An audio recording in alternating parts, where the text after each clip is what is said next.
राजधानी के बिट्टन मार्केट स्थित दशहरा मैदान में शादी ब्याह और विंटर सीजन की विशेष खरीदारी के लिए Umang art and craft silk expo का भव्य शुभारंभ हो गया है। इस गौरवशाली प्रदर्शनी का उद्घाटन मध्य प्रदेश शासन के पिछड़ा वर्ग एवं अल्पसंख्यक कल्याण विभाग मंत्री श्रीमती कृष्णा गौर ने मुख्य अतिथि के रूप में किया। ये प्रदर्शनी 8 जुलाई से प्रारंभ होकर शहरवासियों के लिए खुली रहेगी। उद्घाटन के अवसर पर श्रीमती कृष्णा गौर ने देश भर से आए शिल्पकारों की हौसला अफजाई करते हुए कहा कि हमारी लुप्त होगी पारंपरिक कलाओं को पुनर्जीवित करने वाले ये कलाकार देश की असली धरोहर हैं और हमें ऐसे हुनरबाजों को मंच प्रदान कर उन्हें दोबारा स्थापित करना चाहिए। मान्यता बनी फैशन नवाचार ने बदला ट्रेंड। राजस्थान के कई क्षेत्रों में आज भी एक खूबसूरत परंपरा निभाई जाती है जिसका संबंध प्रकृति और पहनावे से है। एक दौर वह था जब राजस्थान में बरसात बहुत कम हुआ करती थी। तब महिलाएं सावन के पहले सोमवार को कच्चे रंग वाला लहरिया पहनती थी और कामना फेरती थी कि बरसात हो जिससे भीकर यह रंग हम पर लग जाए। यह युक्ति कई बार काम की भी आई और इस तरह लहरिया के संग सावन का संबंध बन गया। आज जो लहरिया केवल राजस्थान तक सीमित नहीं रहा बल्कि गुजरात, मालवा और महाराष्ट्र तक पहुंच गया है। यूं तो लहरिया अब मशीन की मदद से भी बनने लगा, पर कई कारीगर आज भी कपड़े पर धागा बांधकर इसे तैयार करते हैं। एक साड़ी पर धागा बांधने में 1 घंटे से भी अधिक समय लगता है, जबकि रंग चंद मिनटों में हो जाता है। यह जानकारी शहर में लगी हथकरघा प्रदर्शनी में आए बुनकारों में साझा की है।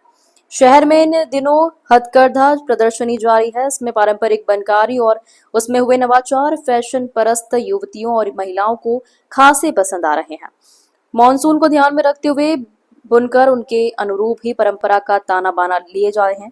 नवाचार की बात करें तो बनारसी साड़ी पर राई बंधेज शामिल हो चुका है, तो मैसूर सिल्क पर प्री पिचवई और गरबा करती युगल आकृतियां बनने लगी है। इन साड़ियों को एक और जहां पारंपरिक ढंग से बनाया जा रहा है, वहीं नवाचार के जरिए उसके वजन को कम, अंदाज को जुदा और कीमत को आकर्षक बनाया जा रहा है।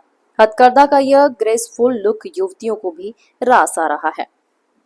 मुझे बहुत प्रसन्नता है आज आप सबको ये बताते हुए कि एक बार फिर विठल मार्केट का यह मैदान Umang art and craft silk expo का साक्षी बन रहा है। वर्ष में लगभग 2 बार लगातार यहाँ पर इस प्रकार का सिल्क एक्सपो लगता है और जिसको लगाने का काम हमारे इस एक्सपो के आयोजक आशीष आर्या जी करते हैं। मुझे आज ये कहते हुए भी प्रसन्नता है कि प्रदेश के प्रधानमंत्री श्री नरेंद्र मोदी जी हमेशा इस देश के कारीगर, बुनकर और इस देश की परंपरा कलाओं को, इस देश के हर एक नागरिक को सम्मान करने की प्रेरणा देते हैं और हमेशा यही कहते हैं कि हमें हर हाल में, हर स्थिति में वोकल फॉर लोकल होना है। हमारे देश के कारीगर, बुनकर की कला को आगे बढ़ाना, उनका उत्साहवर्धन करना, ये हम सब की जिम्मेदारी है और प्रधानमंत्री जी की इस अभिलाषा को पूर्ण करने का काम Umang silk and art silk expo के माध्यम से आशीष आर्य जी लगातार विठल मार्केट में करते आए हैं। इस वर्ष भी आज जब 8 तारीख को इसका मैंने शुभारंभ किया है तो इसका समापन 20 तारीख को होगा और मुझे लगता है कि जो वैरायटी इस पूरे एक्सपो में मुझे देखने को मिल रही है, देश का कोई राज्य ऐसा नहीं होगा जहाँ का की कोई कला, जहाँ की कोई कारीगरी, जहाँ के कोई बुनकर का बनाया हुआ कपड़ा यहाँ देखने को नहीं मिलेगा। इसलिए अगर जो शौकीन है देश भर के कलाओं का सम्मान करने के लोग, वो जरूर इस एक्सपो में पहुंचे और ना केवल सम्मान करने बल्कि हमारे उन कारीगरों के हाथों की बनी हुई उन कृतियों को भी यहाँ पर देखें जिसके माध्यम से उन्होंने 10-10 दिन, 15-15, 20-20 दिन मेहनत करके एक साड़ी का बनाने का काम किया है। मुझे खुशी है कि चाहे आंध्र प्रदेश हो, बनारस हो, बिहार हो, चंदेरी हो, महेश्वरी हो, हर प्रकार की कांजीवरम साड़ियाँ, हर प्रकार की साड़ियाँ यहाँ देखने को मिल रही है और उसमें जिस प्रकार की मेहनत कारीगरों की है वो निश्चित रूप से हमें प्रेरित कर रही है कि इन कारीगरों की कला को सम्मान भी मिलना चाहिए, उनकी मेहनत को सम्मान मिलना चाहिए और इसलिए बड़ी संख्या में हमारे कलाकारों के सम्मान देने वाले, कलाकारों को आगे बढ़ाने वाले सभी लोगों से कहना चाहूँगी कि ज़्यादा से ज़्यादा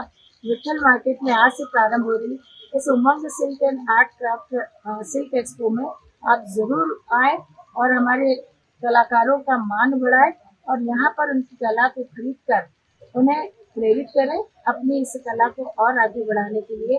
मेरी बहुत सारी शुभकामना। एक बार पुनः Umang art and craft silk expo के संचालक आयोजक आदरणीय आशीष जी को, उनकी पूरी टीम को, जो लगातार हर वर्ष इस विक्टर मार्केट पर यह एक्सपो का आयोजन करती है। और मेरी कोशिश होती है कि हर एक्सपो में मेरी उपस्थिति हो, क्योंकि सभी को आगे बढ़ाने का जो मन और जो अभिलाषा मन में है उसके माध्यम से यहाँ आने के बाद वो पूरी होती है। दीदी आपके आने से लोग तो स्वाभाविक रूप से मुझे लगता है कि हम सबके मन में अपने देश से प्रेम है, प्यार है, अपने देश की कला से प्यार है और देश के कलाकारों और हमारे कारीगर और बुनकरों के प्रति उनको आगे बढ़ाने के प्रति एक भाव है। और जब इस प्रकार की एक्सपो में हम लगातार ऐसे कारीगर बुनकरों को प्रोत्साहित करते हैं, उनका उत्साहवर्धन करते हैं, तो स्वाभाविक रूप से हमारी हजारों वर्षों से जीवंत चली आ रही कला को आगे बढ़ने का माध्यम मिलता है। इसलिए मैं कोशिश मेरी हमेशा यही रहती है कि मैं ज़्यादा से ज़्यादा इस प्रकार के आयोजन में अपने आप को उपस्थित रखती हूँ, ताकि हम प्रधानमंत्री श्री नरेंद्र मोदी जी के वोकल फॉर लोकल के उस मंत्र को साकार करने में अपनी अपनी भूमिका का निर्वहन कर सकें। मैं इनका बार बार आभार करता हूँ हमारे लिए। और वो समय भी ये बहुत बड़ी अच्छी बात है। वो कला के प्रति उनका प्रेम, जो कलाएं संपूर्ण हमारी खत्म होती जा रही है, जिसके विलुप्त हो रही है, उन कलाओं को हमने उनको जब भी देखा सिर्फ बहुत उत्साहित होकर आते हैं। वो इतना समय देती है, साहित्य के कार्यक्रम में देती है, वो व्यूअर्सों के प्रति उनकी निष्ठा, उनकी कला की पहचानने की चीजें, और वो व्यूअर्सों की बात करती है कि उन्होंने भी एक बनारस की साड़ी रंग काट वो 75,000 रुपये की जाती है और खड्डी पर करती, तो उन्होंने उनसे पूरा व्यूअर से आमने सामने पूरा चित्र और लोगों को उन्होंने एक आश्वासन दिया। नरेंद्र मोदी जी हमारे प्रधानमंत्री लोकल फॉर लोकल प्लस वो कला को जीवंत करने के लिए, आगे बढ़ाने के लिए लोगों को प्रोत्साहित करें। आधुनिकता के दौर में मछली के युग में जो कला की धीरे बढ़ती है, इनके आने से इन कारीगरों को विश्वास ज्यादा बढ़ता है कि हमारी कला अब दिखेगी।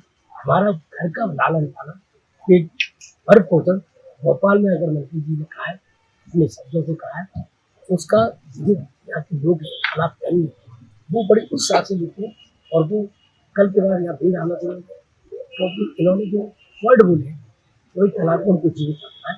तो वो हम लोग ही सब लोग। आशीष जी बड़ा सवाल है मध्य प्रदेश में, ये जो मैं बताऊँ अभी बात चर्चा करती व्यक्ति जो मंत्री और लोग देखते बहुत लोग जाते हैं, लेकिन जब वो इस तरह से जोड़ते हैं, जैसे ये हर आदमी से मैं देखता हूँ लोग रामनाम निवास करते हैं, तो उनका भाव और लहजा एक अलग तरीका, उनका लगता ही नहीं है कि वो मंत्री है, या वो लगता नहीं कि वो विधायक, मतलब एटीट्यूड तो उनके मन में भी उनके कार्यालय में भी देखता हूँ।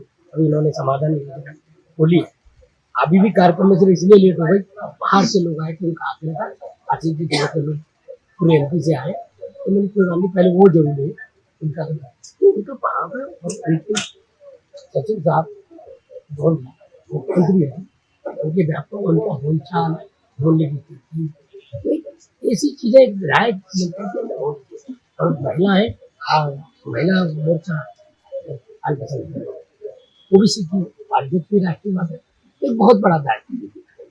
तो मैं तो उन्हें शुभकामना दूंगा कि अभी मुख्यमंत्री को मैं कहूँगा तो लगेगा नहीं, लेकिन ऐसे व्यक्ति ही दावेदार है, ऐसे व्यक्ति अपनी काम और वो कारीगरों के लिए जो भाव है वो मुझे बहुत अच्छा लगता है। मैं तो बारम्बार जब भी आता हूँ साल 2 साल में 1 बार 2 बार मैं नीचे होता हूँ।